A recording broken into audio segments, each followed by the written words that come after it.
మనం చేస్తాం. అంటే మొట్టమొదటి మనకు భక్తి అనేది కలగాలి. భక్తి మనకు ఎట్లా కలుగుతుంది అంటే మనం భగవంతుని యొక్క కథలు, లీలలు, వైభవాలు, ఇటువంటి ఉత్సవాల్లో మనం స్వయంగా పాల్గొనడం, ఇవన్నీ చేస్తూ ఉంటే మనకు భక్తి అనేది మనసులో ఒక బీజంలాగా మొదలవుతుంది.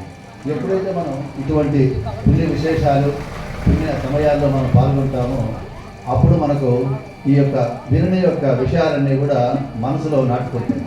అది నాటుకున్న తర్వాత మనకు మనసు అనేది భక్తి కుదురుతుంది. ఓహో, మనం ఆ రోజు అక్కడ విన్నాం కదా, సో దానివల్ల మనకి ఇన్ని రోజులు ఎట్లా మన జీవితం గడిచింది, సో ఇక మీదటైనా మనం చక్కదిద్దుకోవడానికి ఒక మంచి అవకాశం మనకు దొరుకుతుంది అని ఈ చెప్పిన విషయాలే మనకు మనసులో అన్ని విషయాలు గుర్తొచ్చినట్టుగా మనకి ఈ విషయం కూడా గుర్తొస్తుంది. అట్లా మనకు భక్తి అనేది మొదలవుతుంది. అంటే భక్తి మొదలు కావాలంటే మన భగవత్ సంబంధించిన విషయాలన్నీ కూడా మనం వినాలి. అంటే భగవత్ సంబంధించిన కథలన్నీ కూడా మనకు భాగవతం, రామాయణాదులు, అట్లనే దేవి భాగవతము, అన్ని 18 పురాణాలు మనకు వ్యాస భగవానుడు శాస్త్రంలో ఉన్నాయి. అటువంటి 18 పురాణాలు సాధ్యమైనంత వరకు మనం వింటూ ఉండాలి. వింటూ ఉంటే మనలో భక్తి పుడుతుంది. భక్తి ఎప్పుడైతే వస్తుందో దాని భక్తి ద్వారా మనం జ్ఞానాన్ని పొందగలం. మరి భక్తిగా ఉపయోగం ఏముందంటే భక్తి జ్ఞానానికి దారి చూపిస్తుంది. మరి ఆ జ్ఞానం ఏం చేస్తుంది? మరి ఆ జ్ఞానం ద్వారా వైరాగ్యాన్ని పొందుతాం. మరి ఆ వైరాగ్యం వల్ల ఉపయోగం ఉంది మానవుడి కంటే మోక్షాన్ని సిద్ధిస్తాడు. అంటే మనకు అదే జీవన లక్ష్యం. అంటే భగవంతుడు మనం సృష్టించింది మానవ జన్మం. ఇన్ని రకాల కోట్ల జీవరాశులు ఉన్నాయి మన ముందర, ఎన్నో తిరుగుతూ ఉంటాయి. ఈగలు, దోమలు అన్నీ కూడా ఎన్నో మనకు కొన్ని లక్షల జీవరాశులు ఉన్నాయి. దాంట్లో మనుషులు ఎందుకు సృష్టించవలసి వచ్చింది అంటే మనిషి లేకుండా ఈగగానో పురుగుగానో సృష్టి చేసి ఉండవచ్చు. కానీ మనిషిని ఎందుకు పెట్టాడంటే జీవిత సాఫల్యం కోసం మనిషి జన్మించాడు. ఇప్పుడు ఈగకు, కుక్కకు, పిల్లికి, నల్లికి దీనికంత జీవన సాఫల్యం లేదు, దానికి జన్మ సాఫల్యం లేదు. ఒక మానవుడికి జన్మ సాఫల్యం ఇచ్చాడు. ఆ అవకాశాన్ని మనం వాడుకోవాలి. ఆ అవకాశం వాడుకునే దానికే మనకు ఇన్ని రకాల క్రతువులు, ఇన్ని అష్టాదశ పురాణాలు, మళ్ళీ ఉపపురాణాలు, దాంట్లో మళ్ళీ ఉపనిషత్తులు, వేదాంగాలన్నీ కూడా మనకి ఏం చెప్తున్నాయంటే మీ జన్మను సార్థకం చేసుకో. అంటే ఏ జీవికి లేనటువంటి అవకాశం భగవంతుడు మానవ జన్మకి ఇచ్చాడు. అంటే అన్ని జన్మల్లోకి మానవ జన్మ ఉత్తమమైంది అంటారు.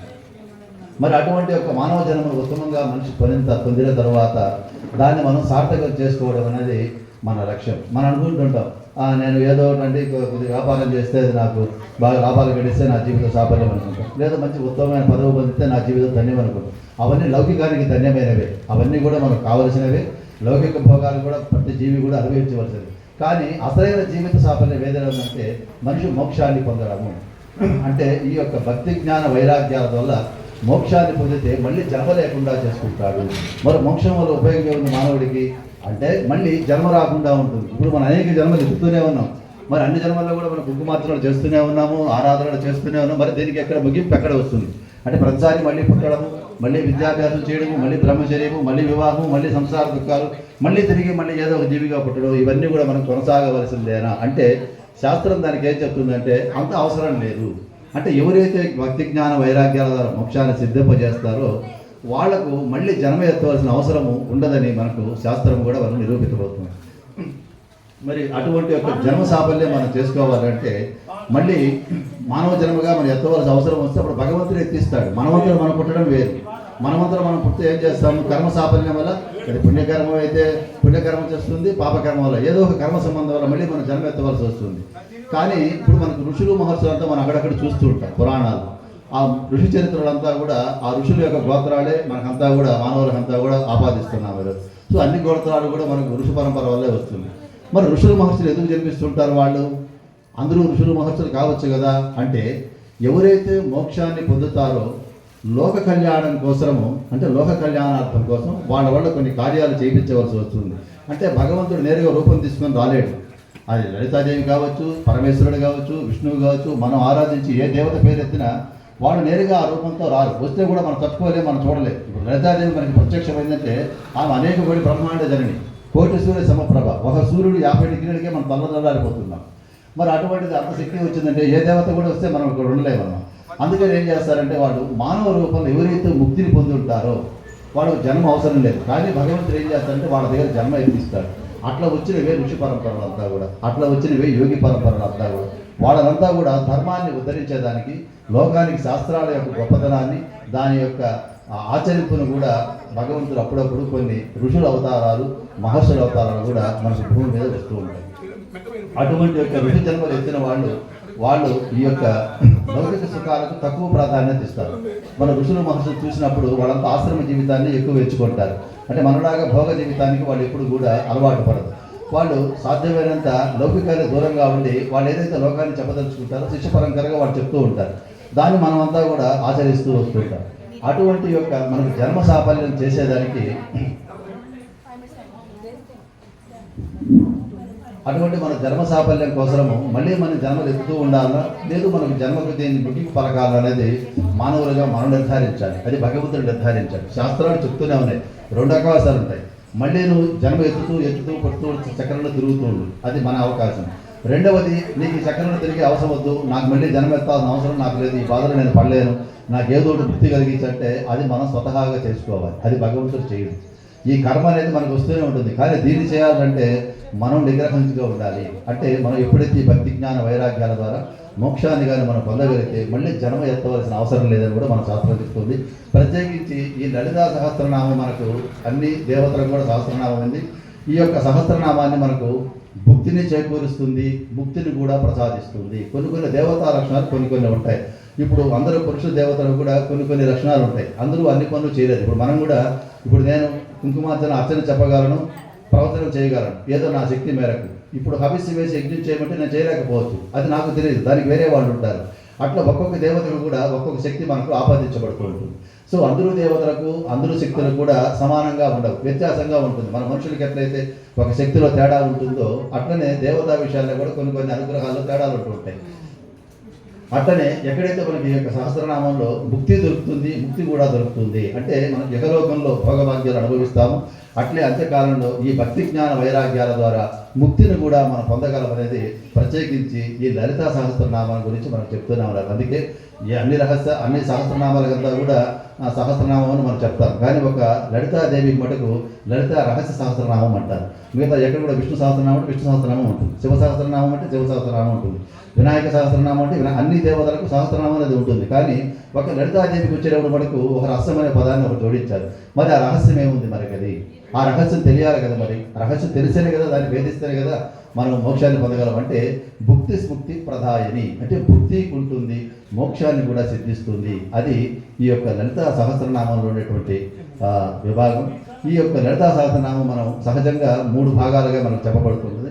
ప్రతిదానికి కూడా 2 భాగాలు ఉంటాయి. విష్ణు సహస్రనామం ఎత్తుకున్నా కూడా ఫలశ్రుతి ఉంటుంది, ఉత్తర భాగం ఉంటుంది. అంటే మనకు ఫలశ్రుతి కూడా ఉంటుంది, స్తోత్రం ఉంటుంది, ప్రతిదేవత. ఇక్కడ కూడా మనకు అదేవిధంగా లలితా సహస్రనామంకు 3 అధ్యాయాలు ఉంటాయి. 3 అధ్యాయాలు కలిపితేనే లలితా సహస్రనామంగా మనం సంపూర్ణంగా మనం చెప్పగలుగుతాం.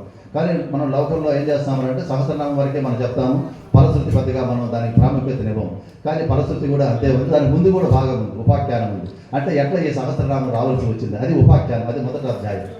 అది ఆ అధ్యాయం మొట్టమొదట ఈ హయగ్రీవ స్వామికి అగస్త్య మహర్షికి జరిగిన సంవాదంలో అదంతా కూడా జరుగుతుంది. ఆ సంవాదం అంతా కూడా మొదటి అధ్యాయం కింద వస్తుంది. రెండవ అధ్యాయం ఇక మనకు అంగన్యాస కన్యాసులు, లలిత పంచోపచార పూజలు, సహస్రనామం మనవన్నీ కూడా మనం చెప్తాం. దాని తర్వాత ఫలశ్రుతి కూడా ఉంటుంది. ఈ 3 అధ్యాయాలు కలిపితేనే మనకు సంపూర్ణ లలితా సహస్రనామం పారాయణ కింద వస్తుంది. కానీ మనకు సమయాభావం, లోకంలో ఎక్కువ కూడా మనం సహస్రనామంతోనే మనం ముగిస్తాము. మనం ప్రత్యేకించి ఇళ్లలో చెప్పుకున్నప్పుడు 3 అధ్యాయాలు ఖచ్చితంగా చెప్పుకోవాలి. ఇలాంటి సందర్భాల్లో చెప్పాలంటే సమయం ఉంటుంది, కనీసం ఒక 4 గంటల సమయంలో పడుతుంది. ఇప్పుడు సమయం అందరికీ విలువైనదే కాబట్టి చెప్పేవాళ్ళు ఉన్నా కూడా శ్రద్ధగా ఉండేవాళ్ళు కూడా తక్కువైపోతున్నారు. అది ఇప్పుడు లోకంలో విష్ణు సహస్రనామం గురించి చెప్పేవాళ్ళు ఎక్కువ ఉంటుంటారు. కానీ లలితా సహస్రనామం పాఠం గురించి తగ్గిపోతుంది. శాస్త్రం చెప్తుంది అది. అంటే లలితా సహస్రనామం వచ్చేటప్పటికి భక్తాదులు తగ్గిపోతుంటారు. ఇప్పుడు ఇక్కడ వచ్చిన వాళ్ళు చూసుకుంటే విష్ణు సహస్రనామం 100 మందికి వచ్చిందంటే లలితా సహస్రనామం 2-3గా ఉంటుంది. సో అది మనకు శాస్త్రకారణంగా చెప్తూ ఉంటుంది. శాస్త్రమే దానికి అంగీకరించింది. అంటే సహస్రనామం వచ్చి అంటే దీన్ని బట్టి లోకంలో ఏమవుతుంటే మాకు ముక్తి అవసరం లేదు, భోగాలు జాలని తేలిపోతుంది. అందుకే మనకి ఇన్ని జనాభాలు ఎత్తుకున్నారు, ఇన్ని కోట్ల జనాభా కూడా ఎందుకు పెరుగుతున్నారు అంటే మన ముక్తికి పెద్దగా ప్రాధాన్యం ఇవ్వడం లేదు. మానవులంతా కూడా మనం ఈ జన్మనే మనం చాలు, ఇదే మనం అన్ని భోగాలు నిర్మించాలి, ఇంకో జన్మ ఎత్తినా కూడా పర్వాలేదు, కష్టాలైనా పడతాము కానీ మాకు ముక్తి అవసరం లేదు. అందువల్లనే మనకు ఈ సంతతి కూడా ఎక్కువగా కూడా మనకు పెరుగుతూ వస్తుంది. కాబట్టి మనకు అది తప్పైతే ఏం కాదు. కానీ దానివల్ల మనకు ఎంతకాలం ఈ జన్మలు ఎత్తుతూ వస్తుంటాం. ఆ ముఖ్య ప్రాధాన్యత ఇచ్చేదే మనకి యొక్క లలితా సహస్రనామం.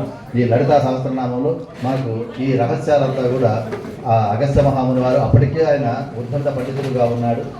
ఆయనే వచ్చి కూడా ఎంతో శుశ్రూష చేస్తే కానీ హయగ్రీవ స్వామి మొట్టమొదట చెప్పడం జరిగింది. అంటే విష్ణు రేపు మనం హయగ్రీవ యాగం కూడా చేయబోతున్నాం. అంటే ప్రత్యేకించి హయగ్రీవ స్వామి విష్ణుమూర్తి దశావతారాలు అనేక అవతారాలు ఉన్నాయి, కానీ దాంట్లో దశావతారాలే లోకంలో ఎక్కువ ఉన్నాయి. ఆయన అనంత అవతారాలు అనంతంగా ఉన్నాయి, ఎన్నో ఉన్నాయి, 20, 30, 40, 50, 100 వరకు కూడా ఉన్నాయి. కానీ దాంట్లో ప్రాముఖ్యంగా చెప్పబడిన 10 వరకే మనకు శాస్త్రం అంతా కూడా ఎక్కువ దాన్ని చెప్తూనే ఉన్నాం. అట్లా ఈ యొక్క అవతారాలు ఎన్ని ఉన్నా కూడా దాంట్లో హయగ్రీవ స్వామిని లలితాదేవి ఎన్నుకున్నది. ఆయన పరిపూర్ణ జ్ఞాన స్వరూపం, జ్ఞానానందమయం అంటాం. అంటే జ్ఞానం కావాలంటే హయగ్రీవ స్వామినే మనం ఆరాధిస్తూ ఉంటాం. అంటే విష్ణుమూర్తి అన్ని అవతారాలు ఆయన దగ్గరికి వెళ్ళి నాకు భోగభాగ్యాలు కావాలంటే ఆయన ఇవ్వలేడు. ఏరా బుద్ధి ఉందా, నేను జ్ఞానానికి ప్రసిద్ధి, నా దగ్గరికి వచ్చిన భోగాలు అడుగుతావే, అదే జ్ఞానం కాదు అడగాలని. కాబట్టి ఆయన జ్ఞానానికే ప్రతీక. కాబట్టి అటువంటి హయగ్రీవ స్వామిని ఈ లలితా సహస్రనామాన్ని పరిచయకర్తగా పెట్టింది అమ్మవారు. ఆయన ద్వారా లోకానికి రావాల్సి. మరి లోకానికి ఎట్లా రావాలి, ఎందుకు ఆయనకి వచ్చిందంటే ఆయన పరిపూర్ణ జ్ఞాన సిద్ధి. కాబట్టి అటువంటి యొక్క జ్ఞానమూర్తికి ఈ సహస్రనామం అంతా కూడా ఆయనకు అమ్మవారు సందేశం ఇవ్వబడింది. ఆ సందేశాన్ని కూడంగానే ఆయన అగస్త్యుల వారి దగ్గరికి ఎన్నో రోజులు వచ్చి ఆయన శుశ్రూష చేసి, అయ్యా నేను ఎన్నో వేద పారాయణలు చేశాను, కానీ ఎందుకో నాకు మనసులో ఏదో లోటుగా తెలుస్తుంది, నాకేదో అర్థం కావడం లేదు, ఏదైనా నేను తెలుసుకోవాల్సింది ఏదైనా మిగిలిపోయి ఉందా, మీరు జ్ఞాన స్వరూపులు కదా, అన్ని శాస్త్రాలు కూడా మీకు తెలుసు, ఏదైనా నేను మర్చిపోయింటే నాకు గుర్తు చేసుకుని చెప్పండి అని ఆయన ఎంతో వేదనగా రోజు ప్రాకులాడేవాడు హయగ్రీవ స్వామి దగ్గరికి వచ్చి. ఆయన రోజు వచ్చి చూసి ఆయనకి ఇంకా అమ్మవారి దగ్గర నుంచి ఆజ్ఞ రాలేదు. అందుకే ఎందుకు రహస్యం తెచ్చి చెప్పారంటే, అమ్మవారి యొక్క అనుగ్రహం లేకపోతే నేనైనా కూడా చెప్పలేను, మీరు కూడా రాలేదు. అంటే మీరు వచ్చారంటే అమ్మవారి అనుగ్రహం ఉంది. నేను ఆ స్తోత్రాల గురించి 4 మాటలు నా శక్తి మేర చెప్పగలుగుతున్నానంటే అది అమ్మవారి యొక్క ప్రేరణ మాత్రమే జరుగుతుంది. ఇది మీ ప్రేరణ కాదు, నా ప్రేరణ అంతా కూడా. చెప్పడం నా గొప్పతనం కాదు, మీరికి రావడం మీ గొప్పతనం కూడా కాదు. అమ్మవారి యొక్క ప్రేరణ వల్లే మీరంతా ఇక్కడికి రాగలిగారు. ఈ కార్యక్రమాన్ని చెప్పే అవకాశం కూడా, ఆ ప్రేరణ కూడా నాకు ఇవ్వడం జరిగింది. అటువంటి ఒక హయగ్రీవ స్వామికి ఆ అమ్మవారి ప్రేరణ వల్లే ఆయన యొక్క సహస్ర రహస్యాన్నంతా కూడా అగస్త్యుల వారికి ఈ యొక్క 3 విభాగాలుగా ఆయన చెప్పడం జరిగింది. ఆయనంతా కూడా వినిన తర్వాత దీన్ని రహస్యంగా ఉంచవయ్యా, ఇది రహస్య విద్య. ఇది అంటే సహస్ర మనకు అష్టాదశ పురాణాల్లో ఏదైతే ఉన్నాయో ఆ సారాన్నంతా ఈ సహస్రనామంలో పెట్టడం జరిగింది ఋషులు మహర్షులంతా కూడా. దీన్ని మనకు లోకానికి వేదవ్యాస మహర్షి దీన్ని ఆ సంవాదాన్ని మనకు తెలియపరిచిన మూలం వచ్చి దీనికి మొట్టమొదట వశన్యాది వాగ్దేవతలు చెప్పడం జరిగింది. ఆ యొక్క సభలో అంతా కూడా అన్ని లోకాల నుంచి వస్తున్నారు. అంటే అనేక కోటి బ్రహ్మాండ జననే అంటాం. ఇప్పుడు ఇటువంటి బ్రహ్మాండాలు కోటి ఉంటాయి. అంటే ఒక్కొక్క బ్రహ్మాండానికి 7 ఊర్ధ్వలోకాలు, 7 అధోలోకాలు ఉంటాయి. అంటే 14 లోకాలు కలిపితే ఒక బ్రహ్మాండం. ఇటువంటి కోటి బ్రహ్మాండాలు ఉంటాయి. అంటే ఒక్కొక్క బ్రహ్మాండానికి ఒక బ్రహ్మ, ఒక విష్ణువు, ఒక రుద్రుడు ఉంటారు. ఇట్లా 1,000,000 మంది రుద్రులు ఉంటారు, 1,000,000 మంది బ్రహ్మలు ఉంటారు, 1,000,000 మంది లక్ష్మీనారాయణుడు ఉంటారు. అంటే ఈ స్వరూపాలని లోకాలను పాలిస్తూ ఉంటాయి. ఈ మూల స్వరూపంగా ఉండి ఈమె పరాశక్తి రూపంలో ఉంటుంది. ఈమె పరాశక్తిగా ఉండి ఈ లోకాలకు కావాల్సిన శక్తినంతా కూడా ఆమె ఇస్తూ ఉంటుంది. మరి లోకాన్ని పరిపాలించాలంటే దానికి కావాల్సినటువంటి బ్రహ్మకు సృష్టి చేసే శక్తి కావాలి, విష్ణువుకి స్థితి నడిపి లోకాలనంతా కూడా స్థితి నడిపించే బాధ్యత కావాలి, తిరిగి దాన్ని లయం చేసుకునే అవకాశం కూడా రుద్రుడికి కూడా కావాల్సి. ఈ 3 శక్తులు కూడా ఆ అమ్మవారి నుంచి కూడా రావడం జరుగుతుంది. అందుకే మనకు లలితా సహస్రనామంలో 3 దేవతలను ఉద్దేశించి మనం చెప్తాం. లలితాదేవి అని చెప్పినా కూడా మహాకాళి, మహాలక్ష్మి, మహాసరస్వతి స్వరూప శ్రీ లలితామాత అని చెప్పంటాం. అంటే ఈ 3 స్వరూపాలు కలిపిన దేవతే లలితా దేవత. ఆ 3 యొక్క స్త్రీ శక్తులు కూడా మళ్ళీ పురుష శక్తులు ఇవ్వడం జరిగింది. అంటే స్త్రీకి బ్రహ్మశక్తి, అట్లనే బ్రహ్మ రావడం, విష్ణువుకు కూడా లక్ష్మికి తగినట్టుగా విష్ణుశక్తి, అదేవిధంగా పార్వతీదేవికి కూడా రుద్రశక్తి. వీళ్ళంతా కూడా ఆయా శక్తులను ఇచ్చి లోకాలను అనుగ్రహించేదానికి ఆ శక్తి అంతా కూడా విభాగం చేయబడింది. ఈ విధంగా ఒక్కొక్క బ్రహ్మాండానికి ఒక్కొక్క విష్ణువు, ఒక్కొక్క బ్రహ్మ, ఒక్కొక్క రుద్రుడు వీళ్ళు ఉంటారు. వీళ్ళంతా కూడా కలిపి ఒక్కొక్కసారి సమావేశం అవుతుంటారు. ఎందుకు అవుతుంటారు అంటే వాళ్ళు ఏదో లౌకికంలో కోరికలు వాళ్ళ కోరిక తెచ్చుకునేదానికి అంటే లోకమంతా అల్లకల్లోలమైనప్పుడు, లోకంలో ఏదన్నా కూడా విధ్వంసాలు వచ్చినప్పుడు, ఉపద్రవాలు వచ్చినప్పుడు మనకు ఇటువంటి యొక్క సమావేశాలన్నీ వాళ్ళు దైవికంగా చేస్తూ ఉంటారు. అట్లా చేసినప్పుడు వాళ్ళు అడుగుతారు, అయ్యా లోకంలో భండాసురుడు అనే ఒక రాక్షసుడు ఉన్నాడు, మరి వాడిని అన్ని లోకాలకు కూడా హింసిస్తూనే ఉన్నాడు, కాబట్టి వాడిని ఏదైనా చేసే మార్గం ఏదైనా చూడండి. అప్పటికే వీళ్ళ ప్రయత్నాలన్నీ కూడా జరిగినాయి. అంటే అన్ని దేవతలు అతన్ని సంహరించడానికి చూశారు, కానీ వాళ్ళ శక్తి కూడా చాలడం లేదు. అప్పుడు కానీ వీళ్ళంతా కూడా కలిపి అక్కడికి వెళ్ళారు. అక్కడికి వెళ్ళినప్పుడు వీళ్ళంతా ఇదే విధంగా సమావేశమై ఉన్నారు. ఇంతమంది కోటానుకోట లక్ష్మీనారాయణుడు, కోటానుకోట రుద్రగౌరుడు, కోటానుకోట బ్రహ్మశరత్తులు, వీళ్ళంతా ఇంకా దానిపైన మానవ గురువులు, సిద్ధ గురువులు, ఋషులు, మహర్షులు వీళ్ళంతా కూడా అక్కడ ఉండే సభలో ఆ లలితాదేవి అప్పుడు వాళ్ళంతా కూడా ఒకసారి దర్శన భాగ్యాన్ని కలిగించింది. ఆ దర్శన భాగ్యం కలిగించిన తర్వాత వీళ్ళంతా చెప్పారు, ఏమయ్యా మీరంతా కూడా వచ్చారంటే, ఈ విధంగా లోకంలో భండాసుర రాక్షసులు ఎక్కువ అవుతుంది, ఆ సంహారం జరగాలి, మా శక్తులంతా కూడా చాలడం లేదు, మా శక్తికి మించి అతని శక్తి ఉంది, మరి అప్పుడు ఏం చేయాలన్నప్పుడు ఆమె అప్పుడు చెప్తుంది. మొట్టమొదట ఆ యొక్క వసిన్యాది వాగ్దేవతలను తన శక్తి రూపంగా కట్టిస్తుంది. ఆ వసిన్యాది వాగ్దేవతలకు తన శక్తినిచ్చి, మీరు నా గురించి ఈ సహస్రనామాన్ని లోకాలకు చెప్పండి అని ఆ సభలో మొట్టమొదట వసిన్యాది వాగ్దేవతలు ఆ అమ్మవారి శక్తి ద్వారా, అందుకే వాళ్ళకు వాగ్దేవతలు అంటాం, వాగ్దేవతా స్వరూపం అంటాము, అంటే వాక్కు అక్కడి నుంచి కూడా రావడం జరిగింది. ఆ వసిన్యాది వాగ్దేవతల ద్వారా ఈ సహస్రనామాన్ని మొట్టమొదట ఆ యొక్క సభలో ఈ సహస్రనామాన్ని గురించి చెప్పడం జరిగింది. మరి ఈ సహస్రనామం ఎందుకు చెప్పారు వసిన్యాది వాగ్దేవతలు? అమ్మవారికి సంబంధించి అప్పటికే అన్ని పురాణాలు వేదాలు అన్నీ కూడా ఉన్నాయి కదా, మరి దాంట్లో ఏదైనా ఒక శ్లోకం చెప్పి ఆమెను తృప్తిపరచుండొచ్చు కదా, కాదు. కానీ ఈ యొక్క సహస్రనామాలు సహస్ర వేదసారాన్నంతా కలిపి ఆ యొక్క సహస్రనామంలో ఇనుమడింపజేసింది లలితాదేవి. ఆ శక్తి వసిన్యాది వాగ్దేవతలకి ఇచ్చి, నా గురించి ఈ సహస్రనామాన్ని మీరు మొట్టమొదట చెప్పండి అన్నప్పుడు ఆ సభలో ఈ యొక్క వసిన్యాది వాగ్దేవతలు మొట్టమొదట ఈ సహస్రనామాన్ని వినిపించడం అనేది కూడా జరిగింది. అట్లా వినిపించినప్పుడు వీళ్ళంతా కూడా వినడం జరిగింది. ఆ వినిన తర్వాత ముగ్గురికి ఆదేశిస్తుంది, సృష్టి చేసే బ్రహ్మకు, స్థితి చేసే విష్ణువుకు, లయం చేసే రుద్రుడికి, మొట్టమొదట మీరు ఆచరించండి ఈ సహస్రనామాన్ని. అంటే నేను సంతృప్తి కావాలంటే నాకు కోటాను కోట్ల స్తోత్రాలు ఉన్నాయి, అవన్నీ కూడా నన్ను సంతృప్తి పరుస్తాయి చెప్పలేము, అది వాళ్ళ యొక్క భక్తి శ్రద్ధ సాధకుడి మీద ఆధారపడి ఉంటుంది. కానీ సర్వజనులు దాన్ని సులభంగా ఈ యొక్క అనుగ్రహాన్ని తీసుకువెళ్ళాలంటే మొట్టమొదట మీరు దీన్ని ఆచరించండి. ఇప్పుడు మనం కూడా ఏదైనా ఉదాహరణ తీసుకోవాలంటే, ఆ ఫలానా ఇంట్లో పూజ జరిగిందంటే అది ఒక మనం గొప్పగా తీసుకుంటాం, అంటే మనం కూడా చేయాలని ఒక ఆదర్శంగా తీసుకుంటాం. అట్లా మొట్టమొదట మీరు ఆచరించండి అయ్యా దీన్ని, ఈ యొక్క సహస్రనామం వల్ల నేను ప్రసన్నమైనట్టుగా, నాకు కొన్ని కోటాను అంటే 7 కోట్ల మంత్రాలు ఉంటాయి, 7 కోట్ల మంత్రాలు ఉన్నాయని మన శాస్త్రం చెప్తుంది. 7 కోట్ల మంత్రాలు చెప్పినా కూడా నేను సంతృప్తి అవుతానో లేదో తెలియదు, కానీ ఈ ఒక్క సహస్రనామం వల్ల నేను అతి శీఘ్రంగా నేను ఫలితాలను కూడా ఇస్తూ ఉంటాను అని మొట్టమొదట ఆ సభలో చెప్పడం జరిగింది. కాబట్టి మీరు వినడం లేచిపోవడం కాదు, మొట్టమొదటి మీరు ఆచరించండి దీన్ని.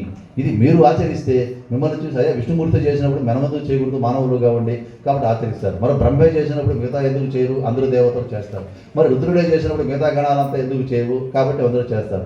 మీరు మొట్టమొదట ఆ యొక్క అమ్మవారు చెప్పడంతో ఈ కుంకుమ అంటే ఈ సహస్రనామ అర్చన రూపంలో మొట్టమొదట వాళ్ళు చేయడం జరిగింది. అక్కడి నుంచి ఈ పరంపర మన వరకు వస్తుంది, ఇంకా ముందుకు కూడా అన్ని యుగాలు కూడా వెళ్తూనే ఉంటుంది. కాబట్టి అంత విశిష్టమైనటువంటిది ఈ యొక్క సహస్రనామాన్ని. ఇప్పుడు ఇది మనకు ఒక మహద్భాగ్యంగా మనమంతా కూడా ఎంతో భక్తి శ్రద్ధల విశ్వాసాలతో ఆ అమ్మవారిని సంతృప్తిపరిచేటువంటి ఈ యొక్క స్తోత్రాలు కూడా అట్లే అమ్మవారికి కూడా మనకు గంగా భవానీ గాయత్రి కాళీ లక్ష్మీ సరస్వతి రాజరాజేశ్వరి బాల శ్యామల లలితాదశ అంటే అమ్మవారికి సంబంధించి ఈ యొక్క 10 సహస్రనామాలు, 1 సహస్రనామాలు ఉన్నాయి. దాంట్లో ఈ 10 దేవతా సహస్రనామాలు లోకంలో విరివిగా ఉన్నాయి. అంటే రాజరాజేశ్వరి, బాల, త్రిపుర సుందరి, లక్ష్మి ఇవన్నీ కూడా ఉన్నా కూడా దాంట్లో మరి ఏ సహస్రనామాన్ని మళ్ళా మనం పఠించాలి అని అనుకున్నప్పుడు ఈ యొక్క 10లో కూడా మళ్ళా మీరే కంగారు పడాల్సిన అవసరం లేదు. ఈ 10 సహస్రనామాల్లో ఉండేటువంటి తత్వాన్నంతా కూడా ఈ యొక్క లలితా సహస్రనామంలో ఉంచడం కూడా జరిగింది. ఈ లలితా సహస్రనామాన్ని కానీ మీరు కానీ పఠించుకున్నారంటే మీ జన్మ ధన్యమవుతుంది. నేను తొందరగా ప్రసన్నమై లోకాలకు కావాలి అంటే ఎవరెవరు భక్తులకు కావలసినటువంటి వాళ్ళ యొక్క మనోరథాలన్నీ కూడా సిద్ధిస్తాయి, వాడు ముక్తిని పొందగలరు, ముక్తిని కూడా ప్రసాదిస్తాను అని అమ్మవారు మొట్టమొదట ఇవన్నీ కూడా చెప్పడం జరిగింది. ఆయన ఎంతో కృషి చేస్తే కానీ అగస్త్యుల వారికి ఈ యొక్క సహస్రనామం వినే అవకాశం రాలేదు. మనం ఎటువంటి ఏమి కృషి కూడా చేయలేదు. సాధారణంగా ఎవరో మనకు వాట్సాప్లో పెట్టారు, ఫోన్ చేశారు, పలానా చోట ఏదో జరుగుతుందంట అన్నారు. మనం ఆయాచితంగా వచ్చేసాం. అంటే ఎంత సులభంగా మనం ఈ విద్యను నేర్చుకుంటున్నాం. అగస్త్యుల వారు ఈ విధంగా నేర్చుకోలేదు. ఆయన ఎంతో కష్టపడినాడు. రోజు హయగ్రీవ స్వామి దగ్గరికి వెళ్ళి ఆయన దగ్గరికి గమని కూర్చునేవాడు. ఈయనేం అడగడు, ఆయనేం చెప్పడు, ఇట్లా జరుగుతూ ఉంటుంది.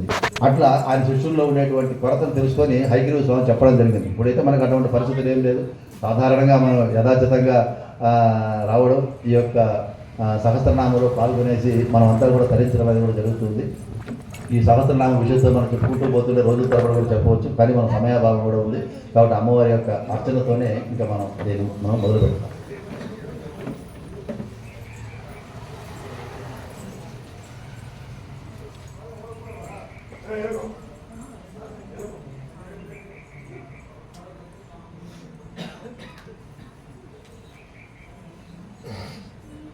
ఇక్కడే ఒక 2 సార్లు సహస్రనామానికి భాష్యం కూడా చెప్పుకోవడం జరిగింది. ఇప్పుడు దరిదాపు 5-6 సంవత్సరాలుగా ఇక్కడ ప్రతి ఆదివారం సాయంత్రం కూడా 4:30 నుంచి రాత్రి 8:30 వరకు అన్ని పురాణాలన్నీ కూడా ఇక్కడ ప్రవచన రూపంలో యథాశక్తి జరుగుతుంది.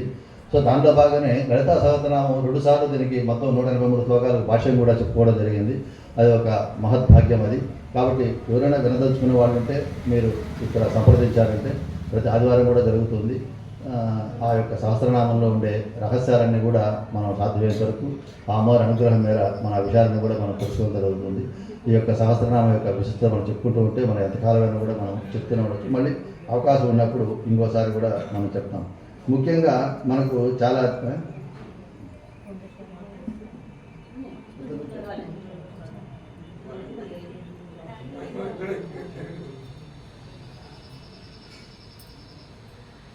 మరి చాలామంది మనం దేవతా విగ్రహాలంతా కూడా పెట్టుకోవాలంటే కొంతమంది ఇంట్లో పెట్టుకోవచ్చునా పెట్టుకోకూడదా, కొన్ని ఉగ్ర స్వరూపాలు ఉంటాయి, కొన్ని శాంత స్వరూపాలు ఉంటాయి. రకరకాల దేవతలు రకరకాల తత్వాలు కలిగి ఉంటారు. అందరూ దేవతలకు ఒకే తత్వాలు ఉండదు. ఆ దేవత తత్వాన్ని బట్టి ఆ ఆరాధకులు కూడా ఆ దేవతను ఎంచుకోవడం కూడా జరుగుతూ ఉంటుంది. సాత్వికులైన వారు సాత్విక పూజలు చేస్తుంటారు. కొద్దిగా ఉగ్రంగా ఉండేవాడు కొద్దిగా ఉగ్ర దేవతలను కూడా ఆరాధించడం జరుగుతుంది.